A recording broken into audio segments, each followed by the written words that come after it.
Eu tenho certeza que se você é millennial ou geração Z, em algum momento da sua infância, você foi apavorado por isso aqui antes de assistir aquele seu VHS preferido. Prepare-se. A UBV, União Brasileira de Vídeo e seus associados, irão revelar a sua mais nova arma contra a pirataria. Se você estiver assistindo este filme em fita de cor diferente, ou tiver qualquer dúvida quanto às associadas à UBV, ligue para 0800 11 39 41. Você pode estar sendo lesado e seu aparelho pode estar sendo danificado. Pois é. Essa era a forma como a indústria do entretenimento combatia a pirataria antes dela ficar completamente fora de controle. E até aquele momento, o pânico e o medo que a indústria incutia nas pessoas funcionava relativamente bem. O problema é que o controle pelo medo tem uma falha inevitável. Ele não dura para sempre. Com o avanço da tecnologia e o advento da internet, o público foi ficando cada vez mais desinibido e a indústria do entretenimento cada vez mais perdida. Eu sou o Matheus, jornalista, cineasta e fotógrafo, e esse é o The Mister Podcast, um podcast que fala um pouquinho de tudo sobre cultura, arte, tecnologia e história. E nesse episódio a gente vai mergulhar nas origens da pirataria para entender como ela explodiu e por que ela está voltando. Se é que um dia ela deixou de existir.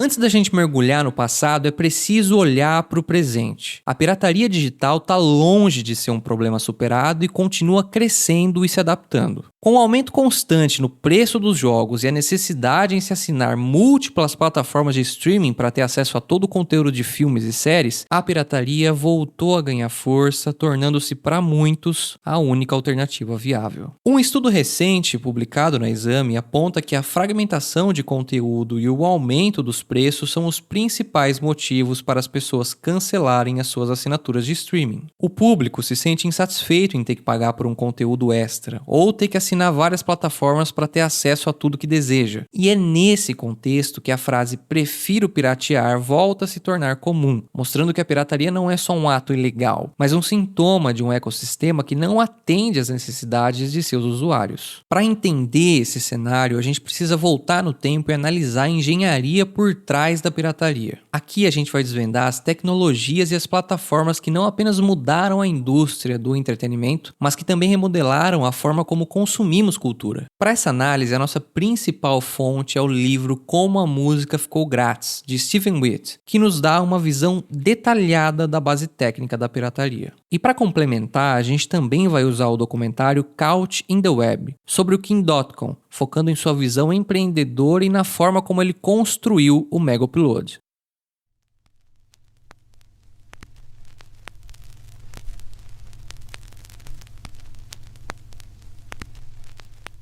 A música, como conhecemos, passou por uma grande evolução de formatos. Saímos do vinil, um formato analógico que trazia toda a riqueza do som, mas que era fisicamente pesado e frágil, muito suscetível a riscos e quebras. Aí, a evolução trouxe a fita cassete, que revolucionou a portabilidade da música e popularizou o conceito de playlists e mixtapes, permitindo que as pessoas gravassem músicas diretamente do rádio ou de outros discos. Era a primeira forma de democratização do consumo. A tecnologia avança novamente e em 1982 surgiu o CD, o disco compacto. Ele foi lançado com o slogan de som puro e perfeito para sempre, e representou uma revolução, sendo a primeira vez que a música chegava às massas de forma digital. Ao contrário do vinil, o CD não arranhava tão fácil e tinha uma qualidade de áudio que, para a época, era impecável. No entanto, com a digitalização veio a primeira grande limitação: o tamanho dos arquivos. A música no CD, apesar de ser digital, ainda era muito pesada e com uma quantidade enorme de dados, tornando-a inviável para ser compartilhada em massa. O engenheiro Dieter Zeitzer, por exemplo, via o CD como um exercício ridículo de exagero, pois a maior parte dos dados no disco era irrelevante e imperceptível pelo ouvido humano. Para a transição para a internet, era necessário reduzir o tamanho dos arquivos em mais de 11 vezes. E é nesse contexto que o livro de Stephen Witt nos leva aos laboratórios do Instituto Fraunhofer,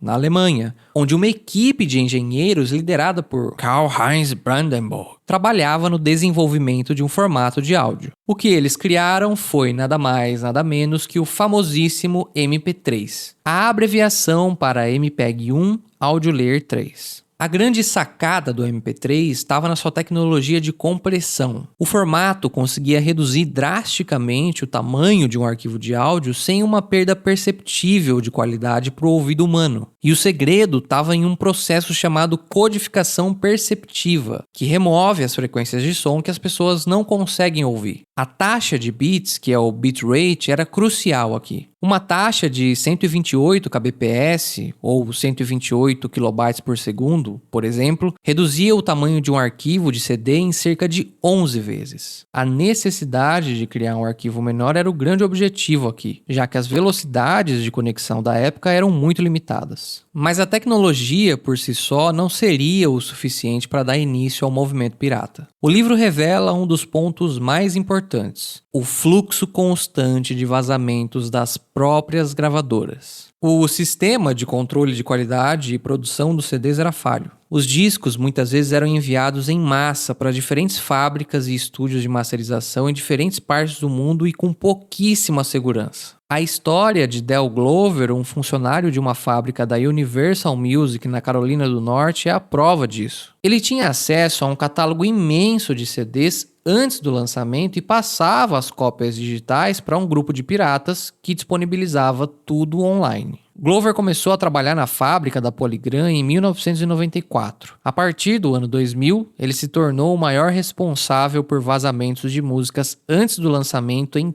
todo o mundo. E foi esse processo de vazamento que acontecia de dentro para fora que foi a fonte primária do conteúdo de alta qualidade para as redes de pirataria. O MP3, e aqui eu estou falando do formato MP3, tornou a música portátil e fácil de compartilhar. Mas foram os vazamentos das próprias gravadoras que forneceram o material digital para que o mercado da pirataria explodisse.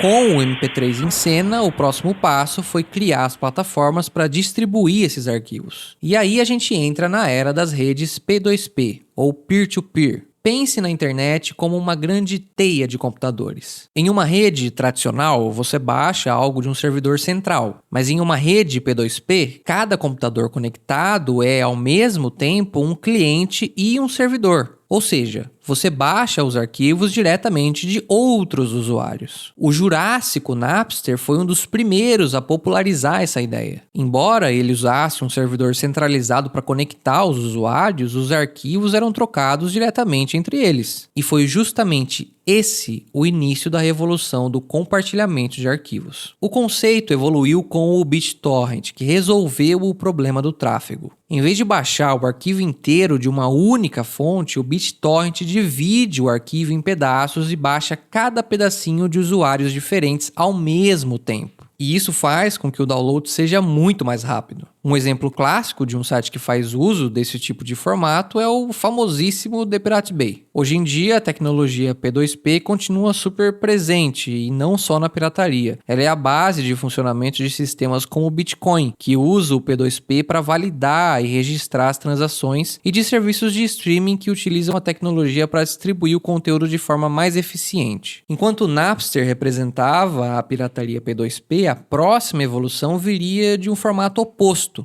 focando em um serviço centralizado. E é aqui que a gente entra na história do King.com e a sua grande criação, que foi o Mega Upload. Nascido como Kim Schmitz, ele é um alemão que nasceu em 1974 e é uma figura controversa e bastante excêntrica. Antes de virar um empresário milionário, ele já era conhecido como um hacker e empreendedor do universo da tecnologia, com um passado que incluía acusações por fraudes e atividades de hacking. Foi só em 2005 que ele mudou legalmente seu sobrenome para .com e fundou aquilo que seria sua maior criação, o Mega Upload. O Kim, com a sua visão de negócio, soube aproveitar não apenas a demanda por música, mas a evolução da tecnologia. Com o aumento da velocidade da banda larga, o compartilhamento de arquivos de vídeo também se tornou viável. E como o Mega Upload foi construído para hospedar qualquer tipo de conteúdo, ele acabou se tornando meio que automaticamente o grande lar da pirataria de filmes e séries. Diferente do Napster, o Mega Upload era um serviço de hospedagem de arquivos. Os usuários subiam seus filmes, músicas e séries e recebiam um link para poder compartilhar. O Mega Upload cresceu para se tornar um dos sites mais visitados do mundo, com milhões de usuários e um volume de dados impressionante. Dotcom transformou a pirataria em um negócio em larga escala, pagando por arquivos populares. O Mega Upload, então, se tornou a grande vitrine para a pirataria de filmes e séries, com uma arquitetura que era baseada em servidores massivos que garantiam a velocidade e a disponibilidade do conteúdo. Portanto, a história do Kim não é apenas sobre malandragem e visão de negócios, mas sobre a engenharia por trás de um ecossistema que se tornou essencial para milhões de pessoas, mesmo que de forma ilegal.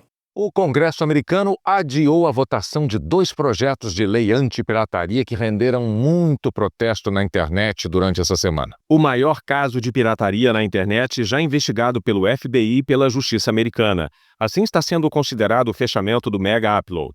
O site é um dos mais populares do mundo, usado por mais de 180 milhões de internautas, muitos deles brasileiros. A cena de pirataria de filmes, conhecida como War Scene, era uma comunidade online mais fechada e altamente organizada. Esses grupos de pessoas com grande conhecimento técnico eram responsáveis por riparem, ou seja, copiar, digitalizar, extrair os arquivos dos filmes diretamente de mídias físicas, dos DVDs, Blu-rays ou de cópias de pré-lançamento. Eles então codificavam esse conteúdo em formatos mais leves, como o DivX, que era um formato muito popular para reduzir o tamanho de arquivo de filmes, para que pudessem ser compartilhados mais facilmente na internet. Esses grupos agiam em rede, distribuindo os arquivos para servidores privados e de lá para sites de torrent como o The Pirate Bay ou para o próprio Mega Upload. O tempo entre o lançamento de um filme no cinema e a chegada de uma versão dele em alta qualidade na internet foi diminuindo cada vez mais, causando um impacto enorme na bilheteria. Mas essa revolução digital também teve a sua contraparte no mundo físico, especialmente aqui no Brasil. A pirataria de DVDs de filmes, shows e jogos se tornou um fenômeno massivo por aqui, dominando completamente o mercado informal em feiras e comércios de rua, os famosos camelôs. E como é que isso funcionava? O que as pessoas faziam era basicamente transformar um arquivo digital baixado da internet em um produto físico que era vendido a preços absurdamente baixos. E com as torres de gravação e impressoras de etiquetas, era possível produzir DVDs em uma escala praticamente industrial. E o momento mais emblemático da pirataria no Brasil aconteceu em 2007, com o filme Tropa de Elite, que acabou se tornando um símbolo dessa época. O que aconteceu foi que uma cópia do filme vazou e se espalhou em DVDs piratas pelo país inteiro antes mesmo da estreia oficial. E por incrível que pareça, esse vazamento, impulsionado pelo boca a boca e principalmente pela pirataria, transformou o filme em um fenômeno cultural e de bilheteria, mesmo com a pirataria em alta. E aqui vale a gente olhar para a realidade do Brasil, principalmente naquela época, onde era extremamente difícil ter acesso a coisas originais, seja CDs, DVDs e principalmente jogos. Além de ser difícil de encontrar, quando você encontrava era absurdamente caro, o que tornava o negócio absolutamente inviável para a grande maioria das pessoas. Então a pirataria física de CDs e DVDs, com o famigerado 3x10 da feira, oferecendo conveniência e preços irrisórios, era o elo que conectava o mundo digital com o consumo popular de entretenimento no Brasil. Olha, aperta o cerco aos sites na internet considerados piratas. Na Nova Zelândia, um tribunal decretou a prisão preventiva do fundador de uma das páginas de download mais acessadas no mundo inteiro, o Mega Upload. A operação policial aconteceu na cidade de Auckland, em resposta a uma solicitação dos Estados Unidos, que pediram a extradição do fundador do Mega Upload e de 3 diretores. Mas como toda ação tem uma reação, é lógico que isso tudo não ia ficar barato. Diante do cenário estabelecido pela pirataria, a reação da indústria do entretenimento foi previsível. Eles simplesmente declararam guerra. A indústria da música, em particular, estava praticamente casada com o CD na saúde e na doença, porque com as margens de lucro esplêndidas que ele dava, existia uma ignorância deliberada por parte da indústria em relação à internet e ao futuro das tecnologias de gravação. Em vez de se adaptar, a indústria optou pelo combate legal e policial. A Recording Industry Association of America e outras organizações antipirataria lançaram então o chamado projeto Hubcap, que consistia em processar indivíduos que compartilhassem arquivos. O objetivo era punir os piores infratores, mas na prática os processos atingiam cidadãos comuns, como uma mãe solteira chamada Jamie Thomas. O caso dela acabou se tornando um marco para a indústria, mas do ponto de vista prático e financeiro,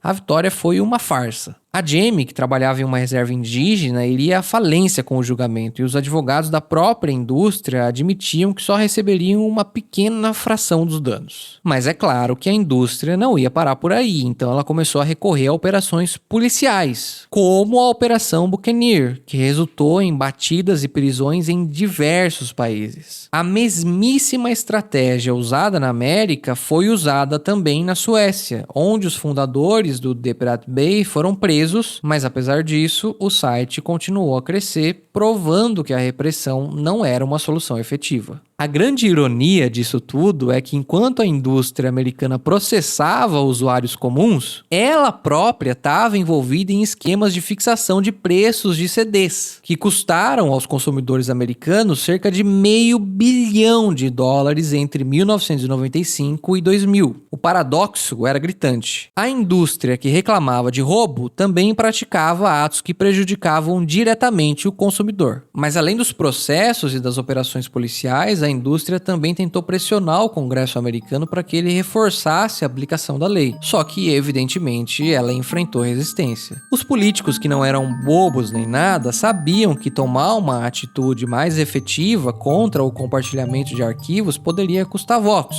Até porque a lógica era bem simples, havia mais eleitorado roubando músicas do que as vendendo.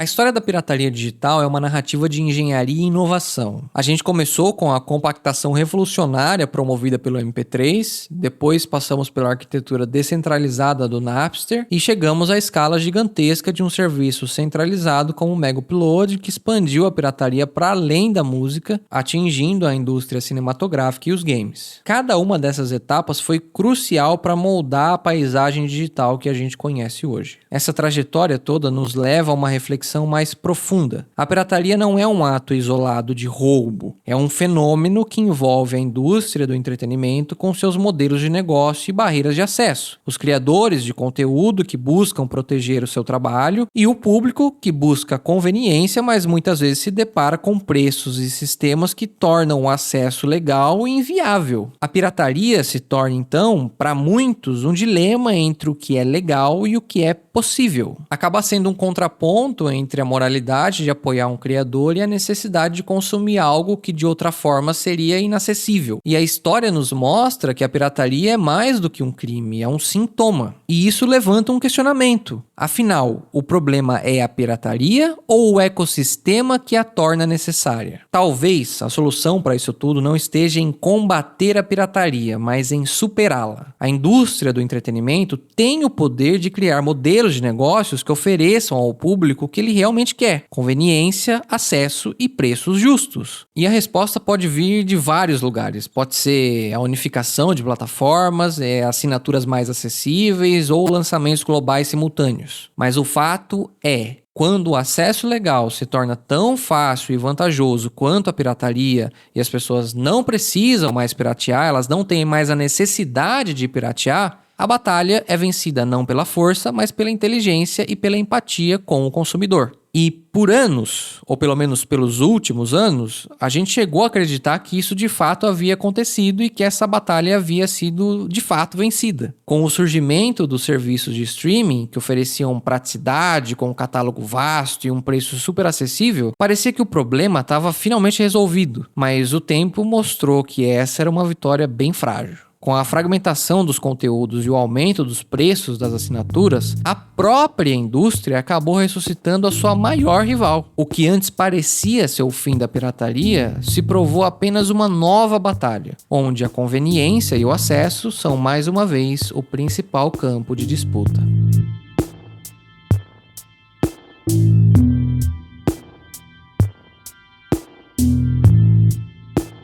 Se você chegou até aqui é porque provavelmente gosta dos temas que a gente aborda. Então, se você não se importar, eu queria te pedir para avaliar o podcast com 5 estrelas e compartilhar com outras pessoas que também possam gostar desse conteúdo. Aproveita também para seguir a gente nas redes sociais e acompanhar os outros conteúdos que a gente produz. Tudo isso ajuda demais o nosso trabalho e nos incentiva a continuar produzindo. Mais uma vez, obrigado pela audiência e até a próxima.